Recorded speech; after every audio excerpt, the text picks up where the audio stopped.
The first sign of trouble came in the form of a canceled contract, then another, and another. By the end of the week, half of my event planning business's clients had mysteriously pulled out, all citing the same vague concerns about reliability and financial stability. I knew exactly who was behind it. "Victoria's been busy," I muttered, staring at yet another cancellation email. My assistant, Lisa, looked up from her desk, her expression grim. "Your mother-in-law?" she asked, though we both knew the answer. "What's she done now?" I turned my laptop around to show her the latest email. "Convinced the Hendersons to cancel their daughter's wedding. That's the third wedding this month. My name is Claire Bennett, and for the past 2 years, I've run one of Boston's most successful boutique event planning companies, or at least I did until my mother-in-law, Victoria Marshall, decided to destroy everything I'd built. It started after her son, my husband David, died in a car accident 8 months ago. Victoria had never approved of me, convinced I'd married David for his family's money.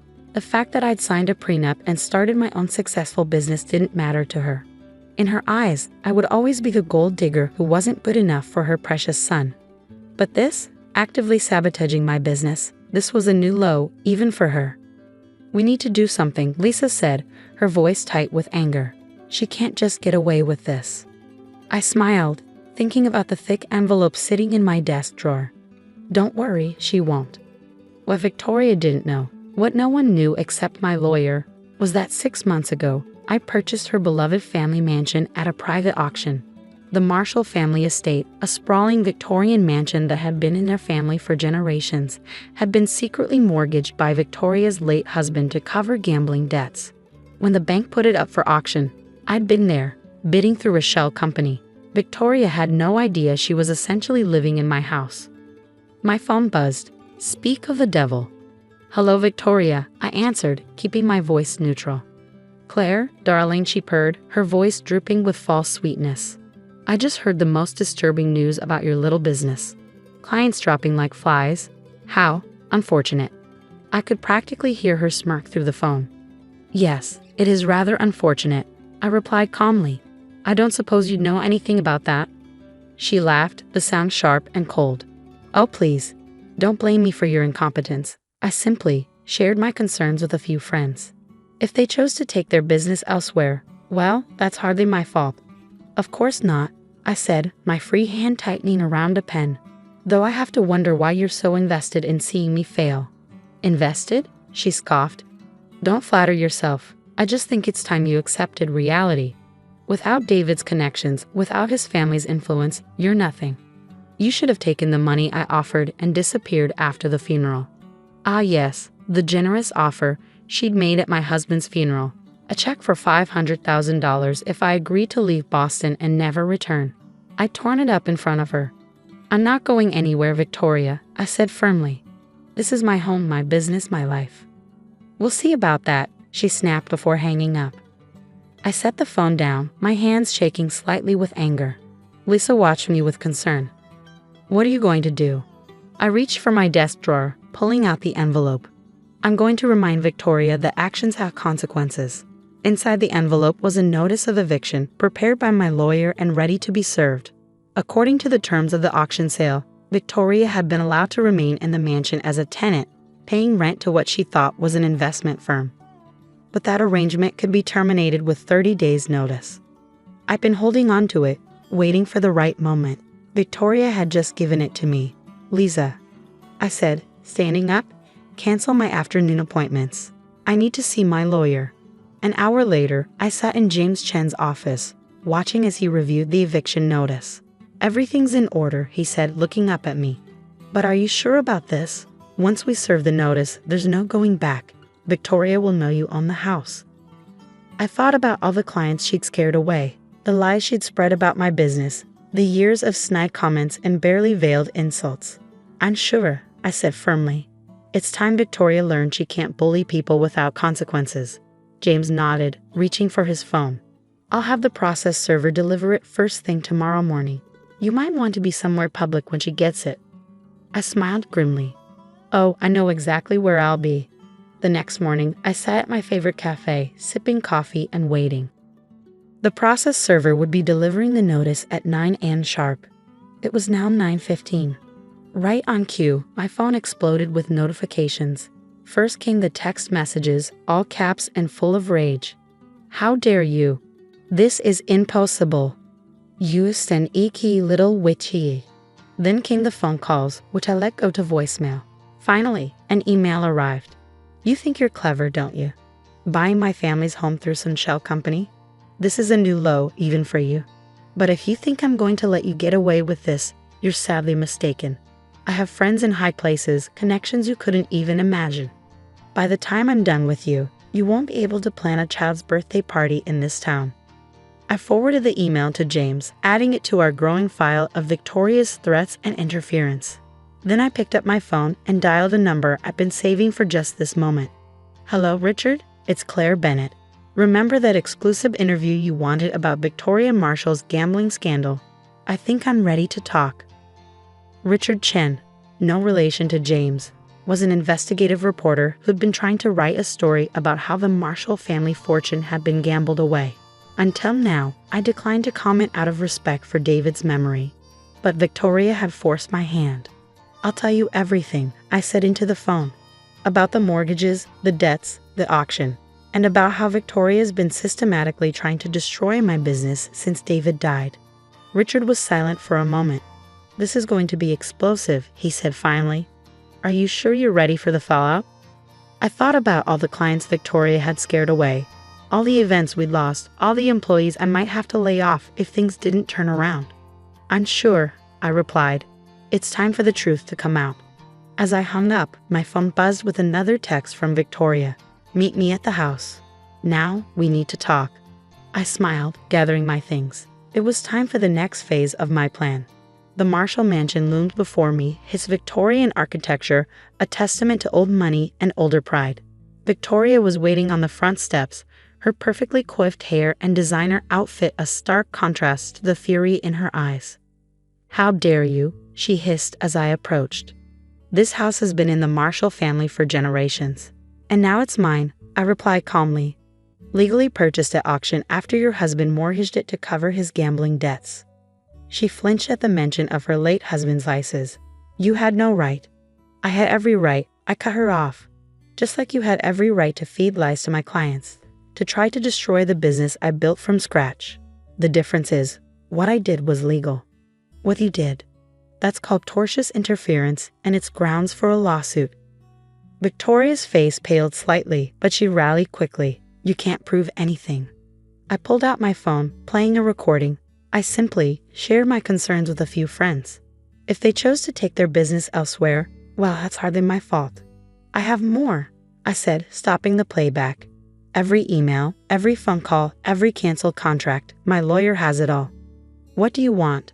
She demanded, her voice shaking slightly. I want you to stop interfering with my business.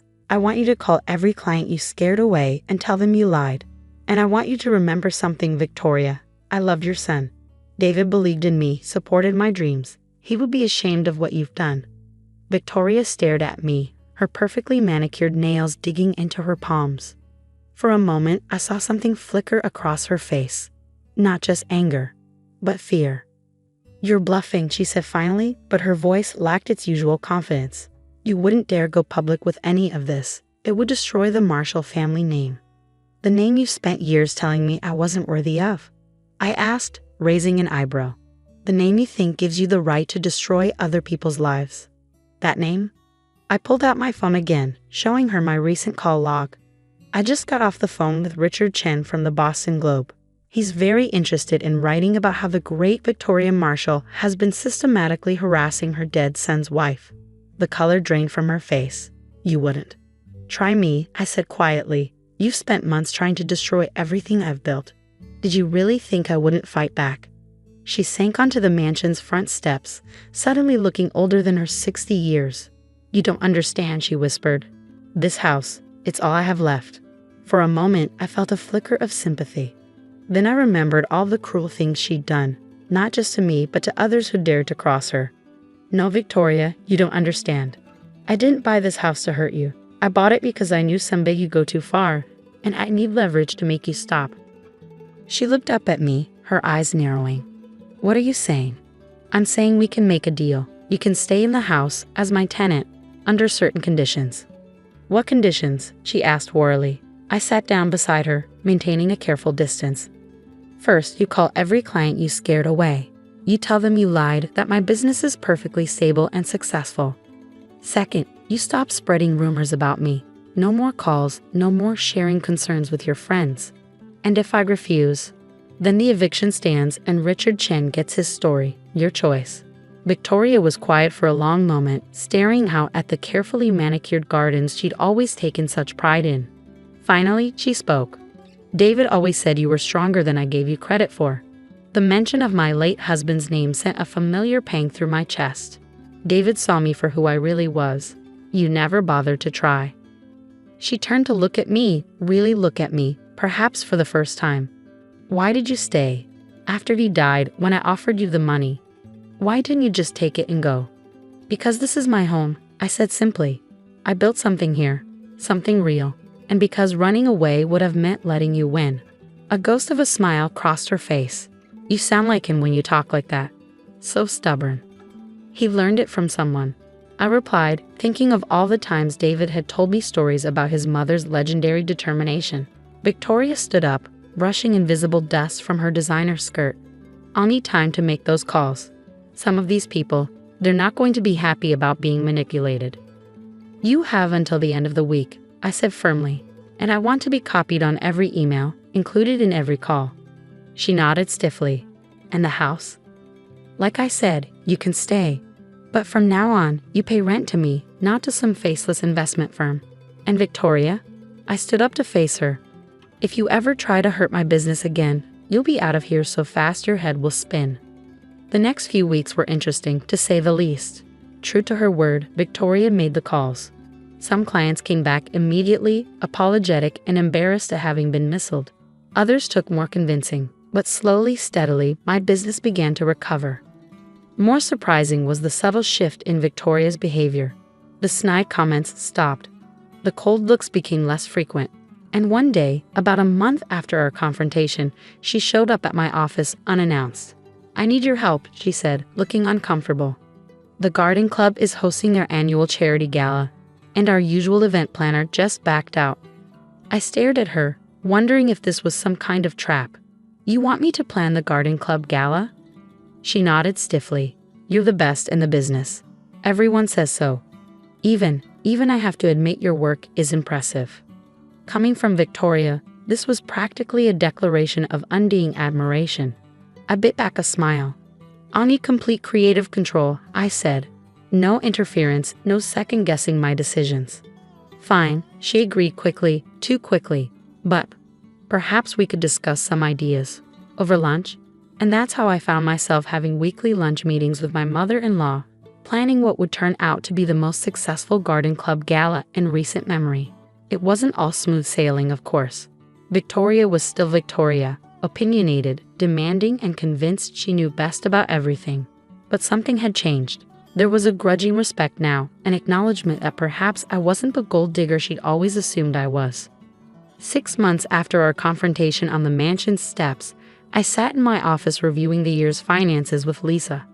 "We've not only recovered," she reported, grinning at the spreadsheet. "We're up 30% from last year. The Marshall Garden Club Gala opened up a whole new market for us." I nodded, thinking about how things had changed. Victoria's connections aren't so bad when they're working for us instead of against us. "Speaking of Victoria," Lisa said hesitantly, "she left something for you this morning." She handed me an envelope. Inside was a key and a note. "Claire, the east wing of the mansion has been empty since Arthur died. It seems foolish to waste the space when you're paying ridiculous rent for that tiny office downtown. Consider this a business proposition. You can run your company from here, and I'll finally have someone to share this ridiculous house with. Victoria." I stared at the note, remembering all the times Victoria had told me I didn't belong in the Marshall family home. Now she was inviting me in. The next day, I went to the mansion to inspect the east wing.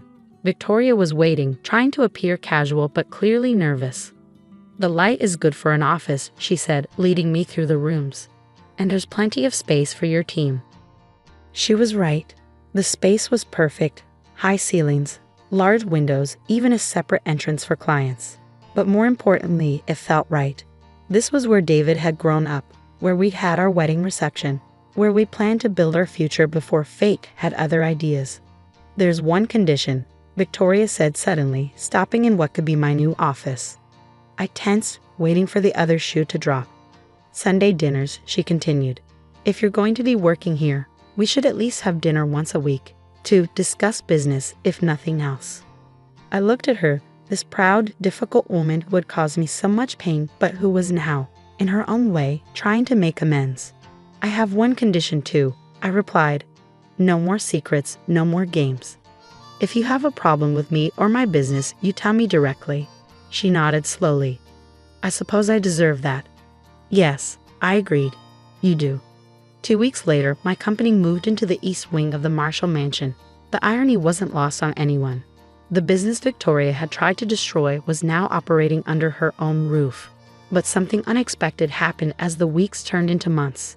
The mansion, which had felt cold and imposing for so long, began to feel like home. Victoria, who had once been my greatest enemy, became, if not exactly a friend, then at least a respected ally. One Sunday evening, almost a year after our confrontation, Victoria and I sat in the garden after dinner. The sun was setting, casting long shadows across the lawn where David and I had once planned to raise our children. "He would have loved this, you know," Victoria said quietly. "Seeing you make this place your own, watching your business grow." I felt tears prick at my eyes. "I think he'd be happy to see us getting along too." She reached over and squeezed my hand, the first time she ever initiated physical contact. "I was wrong about you, Claire. I see that now." "Better late than never," I replied, managing a small smile. Later that night, as I walked through the mansion's halls, I thought about how life takes unexpected turns. I had bought this house as a weapon, a way to fight back against Victoria's cruelty. Instead, it had become a bridge, a way for two grieving women to finally understand each other. The next morning, I arrived at my office in the East Wing to find a small package on my desk. Inside was my grandmother's antique brooch, the one Victoria had always claimed was a cheap copy of a Marshall family heirloom. The note read simply, "Welcome to the family, finally."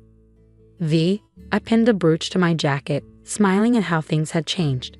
Victoria had tried to destroy my business, but in doing so, she forced us both to face some uncomfortable truths. Sometimes the greatest victories come not from defeating your enemies, but from turning them into allies. And sometimes, just sometimes, the house you buy for revenge becomes the home you never knew you needed.